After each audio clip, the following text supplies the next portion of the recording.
Hey again guys, and welcome back. The packages from China have slowed to nearly nothing, but I do have a couple, and the rest is supplied by Amazon. And by supplied by, I mean ordered from. I wish they'd be a sponsor though.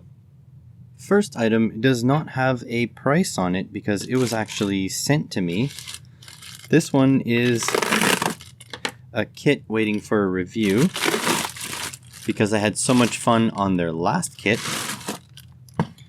So this is another Adept kit, and honestly, I don't quite remember what this kit was. Oh, okay, that's what it is. So I'll just open it up here, give you guys a look. So this is... Surprised it doesn't say, but this is actually a robot hexapod. So it has just a crazy amount of servos inside. Adept is actually one of those cool companies that brand their own stuff. So yeah, so there's an Adept control board for it. And these things are absolutely fun to put together. I may end up doing a live stream to put this together, but I may not. It'll depend. These things do take forever to put together, so I can't be 100% sure if it'll be a live stream, but either way there'll be a video on this, and that should be pretty fun. Their kits are nice, their kits go together well, and they're a great time sink. I mean, the robot arm was a lot of fun. So yeah, add this one to the queue. The price is pretty reasonable considering how many servos are involved. But yeah, so if you want to build along with me, order yourself one of those. Link in the description. Next one up is this one. I have no idea what it is. It says 1 × 2 and then some Chinese writing. It came in on October 28th, but I don't know when it was ordered because I don't know what's inside. So none of the numbers match. So you're finding out as I find out. Wow. Let's take a look at these things. So the reason I said wow is because these guys I have ordered on March 6th and they came in on October 28th. That is 236 days from ordering to receiving. That is incredible. Holy. I think I wasn't able to get my money back because I waited too long. So I'm thankful that they arrived. So I'm just going to open this up and put it down here. And you're going to think, you know, so I paid $6.25 for each of these. And you're going to look at them and you'll be like, why did you pay so much money for a DigiSpark, right? You're thinking it. I'm sure you're thinking it. Well, these are not a DigiSpark. These are called the Beetle Board, I think is the sort of project name for them. These are full-on ATmega 32U4s in a DigiSpark form factor. So these things are supposed to have the computational power, I think ATmega 34U4, I think that's just about the Arduino Uno type power, and in a tiny little board. What's interesting is that these two boards are actually different. They're not the same. There's if you look, the pads are thicker on this one than this one. The USB is different. And I think this board is cut out a little bit bigger. So just make sure they're both, so this is Mega 32U4. ATmega 32U4. Okay, yeah, they're the same. They were just sourced from a different batch, I guess. A few little differences, like the surface mount components are one size smaller on this one. Resonator looks the same. The surface mount components are actually bigger on this one, on down here. Yeah, interesting, but yeah, apparently these things are very usable if you need a lot of power in a small form factor, And of course, you don't get access to all the pins, but if you're doing an SPI or I2C type project, these guys should be perfect. They have the computational power necessary to do the work, and they are small and relatively low power draw. So I'm actually going to take a look at these guys sooner rather than later, because unlike the PICs and the STM32s, these guys should be a format I know and love, and so I will be giving these a test drive pretty soon and letting you guys know what I think. So yeah, make sure you're subscribed for that. Next one up is this one here. I ordered this from Amazon because it was only about $3 difference to the buying them from China, and it comes in far fewer days, and I can just send it back if it's a total lump of garbage. That's the privilege I pay for if I am a Prime subscriber. But yeah, this is the last part needed in a project that a lot of you are awaiting, and so am I, honestly. I can't wait to get into it. But it's just shipped in a bag, so I don't know if it's going to be broken. Okay, let's see here. Oh, I see some tape. Some of you already know what this is, but for the rest of you, this is the moment of truth. Okay, we got some hardware. Okay. Oh, that rubber stinks. Absolutely stinky. Well, this is a water cooling pump for a computer system. I'm not going to use it for a computer system, but close enough. I'm going to be using this for my benchtop sort of everything cooler. So I'm going to be using it to cool LEDs, to test them, and TECs, thermoelectric coolers, to test them and have projects. Basically, I want a cooling platform that I can do whatever, water cooling platform that I can do whatever I want with. So this guy has some barbed fittings, and it takes 12 volts in. I think it just runs, like you don't, there's no sort of speed control, it just goes. You can PWM it, and it has a reservoir built in, so it's a pump and a reservoir. And I actually ordered a bigger pump and reservoir, something that was more traditional style. However, it was past the delivery date and it hasn't been delivered, so I actually got my money back. But the seller says it's on the way. I don't know, it's hard to say. But anyways, I bought this, so it was $25. The cheapest, like, tall one I could find on eBay was something about like $40 Canadian. So this was quite a bit cheaper, but I do see that it is quite a bit cheaper built. Like, why would you put the wire at the same place as the hoses?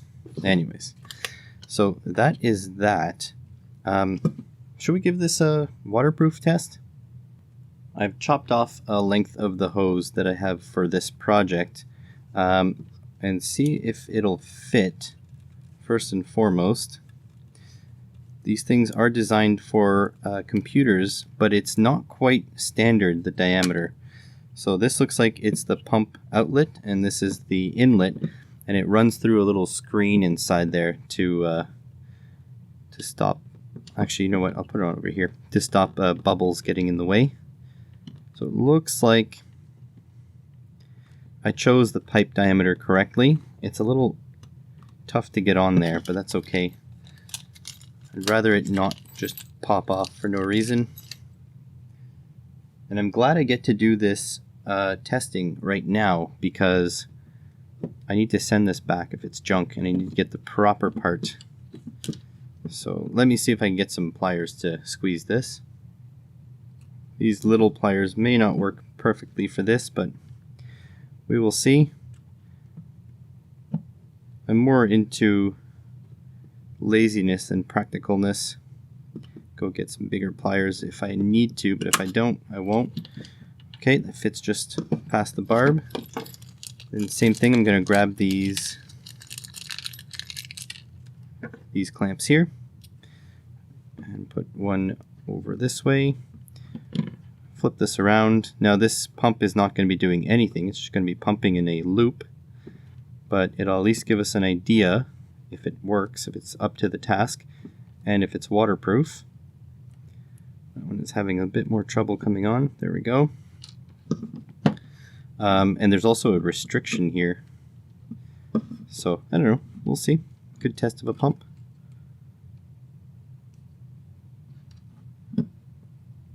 Whenever your pliers slip, it usually snaps onto your fingers. Okay. You can see that it's always going to have a restriction, so at least we'll see what this pump is up to. Can bring in the power supply. And this should be good with just the DuPonts. I'm assuming middle is power and black is ground. It's power and that is ground. Okay. I'm going to set this to 12 volts. Set current limit of 2 amps, but I sure hope this doesn't pull 2 amps. That's going to be a little extreme. Alright, and I just got to grab some water. This will of course be distilled water in the final project, but I'm thinking it'll be fine to just use tap water for now. I'm going to empty it out after anyways. I'm going to try not to make a mess on my workbench here and short out all the electrical stuff. There we go. That's mostly full. Put the cap on my bottle before I spill it all like I've done last time.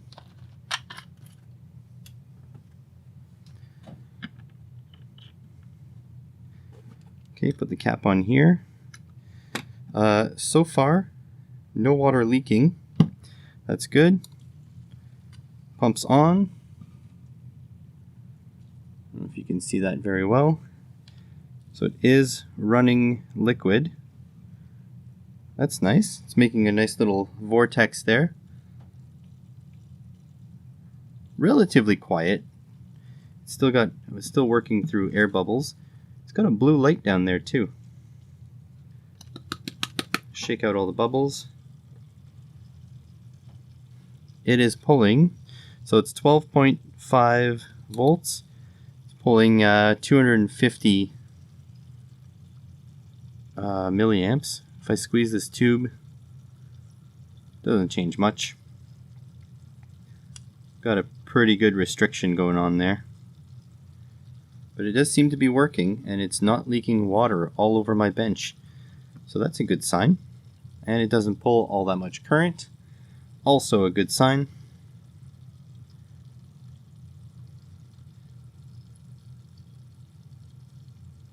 So I think this should work just fine. We can move on to the next one. On to the penultimate item now. So this here, I know what it is. Comes from Banggood. Cost me $16.10. And October 3rd to November 13th to November 3rd, I mean. Yeah, these come from Banggood, and I want to explain once you see what it is. Wow. Okay. So first of all, during the pandemic, these things, first of all, the shipping from Banggood is the quickest from China that I can get. And these guys are 18650s, which are actually the cheapest I could find from China that would ship to Canada. But that being said, so that's a 16 something Canadian for 4 of them. That being said, these are fairly low quality cells according to the specifications. I have to check to see if they actually meet their specifications. So 4,000 milliamp hours, I highly doubt it. But in Canada, these things are priced like gold. So these are protected cells, which isn't bad. They have a place. They're not my favorite, but they have a place. You can see the protection because they have the sort of the branding, the Miko, on the bottom there. And they even have a little strip right here. There's a little strip, if you can see the embossing underneath the cover there. So yeah, these guys are protected 18650s because I had a hard time sourcing cheaper 18650s here. I can get name brand cells, but they're like $10 to $15 each. And if I want a couple cells to do, projects, it's going to cost me an arm and a leg. So, I'm going to give these a shot. They were on sale. I'm going to check if they arrived in, a usable condition. This is not starting well. They have no voltage. That one has 3.8, 3.8, 3.7. That one is in protection. Well, I hope I didn't get one faulty one out of the bunch. But yeah, these guys are my desperation. I bought them from Banggood because, yeah, they're impossible to get in Canada. There is one more way to get them if you want to spend a little bit more money, and that is this way. So here's a package from Amazon. You see it has lithium-ion batteries inside. So this is 4 of them, November 4th to November 6th for $26. But it's not quite what you think. I will open this and show you. Hopefully these are unprotected cells because the ad didn't have a lot of information. But it's not what you think. In order to get 18650s in Canada for a reasonable price, you have to buy a flashlight. So it seems like the shipping restrictions are ignored when you're ordering a flashlight and getting 18650s to power it with. I don't understand the logic in this, but alas, here it is. So these are 18650s. They should not be protected. They look like they are not protected, but these are Chinesium cells. So these are very cheap flat tops. These are very cheap protected button top cells. And yeah, I literally ordered this flashlight for $26 it was, because it came with 3 18650s. I'm going to be testing all of these batteries to see if they have the claimed capacity. 3.6, 3.8, 3.8, 3.8. Okay, these are all in good shape. But yeah, this is basically what us Canadians are stuck with. I could buy 4 brand name cells for $60, or I can buy 4 Chinesium cells and a flashlight for $26. So yeah, I'm curious as to the quality of the Chinesium cells. These flashlights I don't really care either way, to be honest. No polarity indicator. Well, I'll assume it's positive down. Oh, maybe that's what this is for. Little shuttle. So let's see, positive down. Oh yeah, lights up. Okay. Flash. Another flash. There we go. You can zoom these, yeah. Okay, seems okay quality. Yeah, seems alright, but I'll test the flashlight, but mainly I bought it for the 18650s. The plight of being in Canada So yeah, hopefully you'll be subscribed for the capacity testing of the cheapest cells available to a Canadian. And possibly we're going to get our hands on some name brand cells at some point in the near future and give those a test as well. And so this mix of eclectic project stuff makes up today's mailbag. I want to give a special thank you to my Patreon patrons who make all of this possible. I don't think I'd own any 18650s without the support from the Patreon patrons. And I have already spent like the next 3 months worth of, 5 months worth of Patreon money on upcoming projects that you do not see here. So if you want to help out, head over to the Patreon link in the description below.